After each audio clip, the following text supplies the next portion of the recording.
Nunca olvidaré un día caluroso y húmedo de la selva densa tropical del sureste de Nigeria.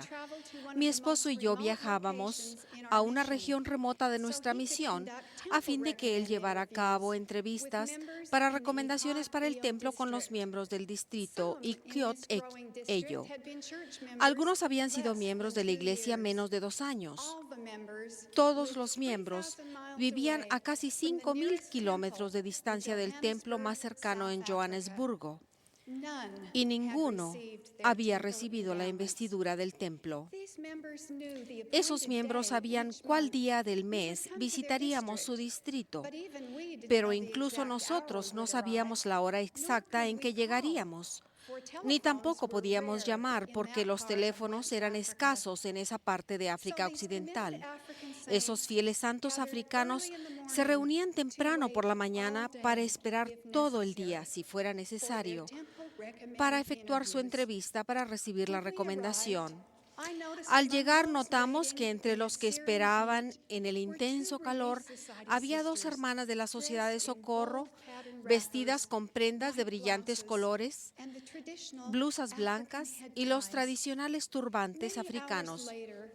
Horas más tarde, después de terminarse las entrevistas, cuando mi esposo y yo volvíamos por el sendero arenoso de la selva, nos sorprendimos al ver a esas 2 hermanas que aún iban caminando.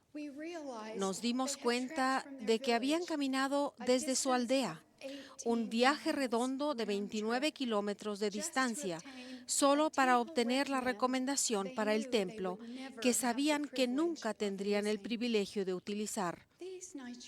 Esos miembros de Nigeria creían en el consejo del presidente Howard W. Hunter. Complacería al Señor que todo miembro adulto fuera digno de obtener una recomendación para entrar en el templo y que la tuviera, aun cuando viva lejos de ellos y no pueda asistir inmediatamente ni muy seguido. Cada hermana llevaba cuidadosamente envuelta en un pañuelo limpio su valiosa recomendación para el templo. Sus ejemplos de fe los llevo cuidadosamente grabados en mi corazón. Esas 2 hermanas del convenio de la Sociedad de Socorro personifican el significado de la enseñanza de Alma. Concerniente a la fe no es tener un conocimiento perfecto de las cosas, de modo que si tenéis fe, tenéis esperanza en cosas que no se ven y que son verdaderas. La fe es la expresión más personal de nuestra adoración y devoción a nuestro Padre Celestial y su Hijo unigénito, Jesucristo. Cimentados en este primero y sumamente importante principio del Evangelio, confiamos en nuestro Salvador, sabiendo que Jesús es el autor y consumador de la fe.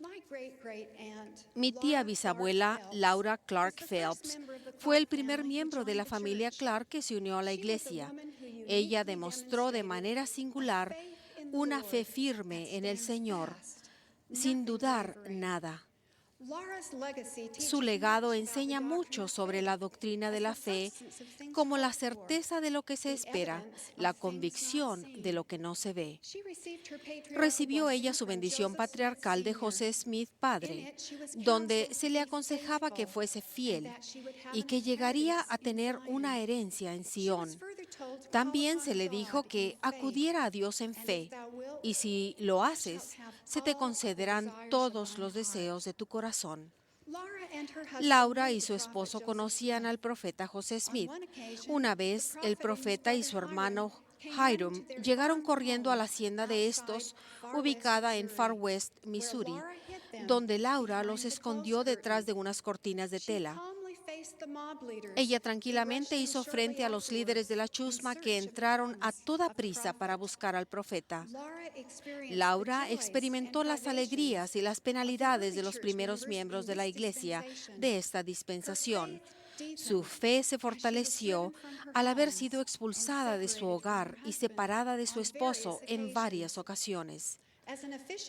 Siendo eficiente partera, trabajó y viajó en toda clase de clima para mantener a su familia.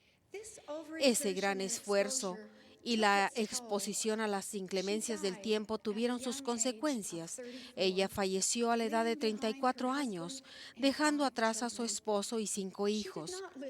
No vivió para ver a sus hijos, nietos o bisnietos seguirla en su fe, ni experimentó las bendiciones de recibir su propia investidura del templo en esta vida terrenal, bendiciones que, creo, habría atesorado. La vida fiel de Laura es testimonio de este versículo que aparece en Hebreos. Conforme a la fe murieron todos estos, sin haber recibido lo prometido, sino mirándolo de lejos, y creyéndolo, y saludándolo, y confesando que eran extranjeros y peregrinos sobre la tierra. La fe vivió en Laura, y Laura vivió su fe. Amo a mi tía bisabuela Laura, cuyo ejemplo llevo en mi corazón. Ella, al igual que las hermanas de la Sociedad de Socorro de Nigeria, me recuerda que al que cree, todo le es posible. La facultad espiritual de tener fe en las promesas que se ven de lejos, pero que tal vez no se logren en esta vida, es una medida segura de los que verdaderamente creen. El elder Bruce R. McConkie expresó esta verdad con estas palabras: la fe en su forma plena y pura requiere una fe inquebrantable y absoluta confianza en que Dios escuchará nuestras súplicas y concederá nuestras peticiones en el tiempo de Él. Al creer en ello, nosotros también podremos estar firmes en la fe hoy y mañana. No importa dónde vivamos o cuáles sean nuestras circunstancias, cada día nuestro recto vivir puede manifestar fe en Jesucristo, quien ve más allá de las aflicciones, decepciones y promesas no cumplidas. Es maravilloso poseer una fe que nos permita ver ese día futuro en que las promesas los santos reciban. Al caminar con fe en cada paso a lo largo del sendero arenoso de la selva de África Occidental, esas valientes hermanas nigerianas no podían haber imaginado que un día un santo templo de Dios se levantaría en su propia nación. No podrían haber imaginado que las palabras inspiradas de otro profeta de Dios, el presidente Gordon B. Hinckley, traerían las bendiciones prometidas que ellas esperaban y que habían visto de lejos.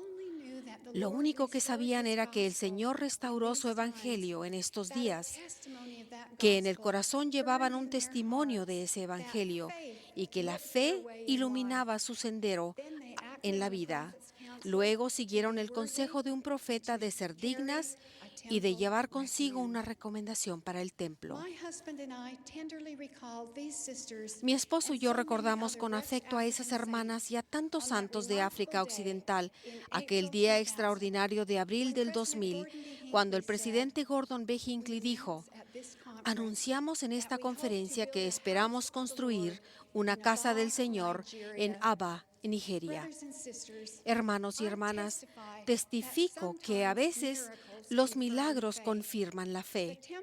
Los templos de África representan los milagros que ocurren con la fe de tantos santos, de los pequeños pueblos y grandes ciudades diseminados a lo largo de ese vasto continente. Estoy muy agradecida por haber visto la fe que llevó a 2 pioneras de África por muchos kilómetros a efectuar la entrevista para la recomendación para el templo. Me alegro porque el templo que se construye en Nigeria llevará a esas hermanas, a sus familias y a miles más la oportunidad de utilizar sus recomendaciones del templo tanto como símbolo como expresión de su fe. A veces las bendiciones que habremos de recibir están más allá del alcance de nuestros ojos terrenales. Testifico que la fe es lo que siempre nos permite ver a lo lejos, con visión espiritual, lo que Dios tiene para sus hijos. Con la certeza que tenían las hermanas que caminaban por el sendero arenoso de la selva, yo sé que Dios vive. Él nos ama a todos, en todo continente, y desea bendecirnos, uno por uno. Sé que nuestra fe en Jesucristo puede sostenernos día tras día, al hacer cuanta cosa esté a nuestro alcance, sabiendo con la más completa seguridad que esas promesas que vemos de lejos un día nos traerán las bendiciones que esperamos. En el nombre de Jesucristo. Amén.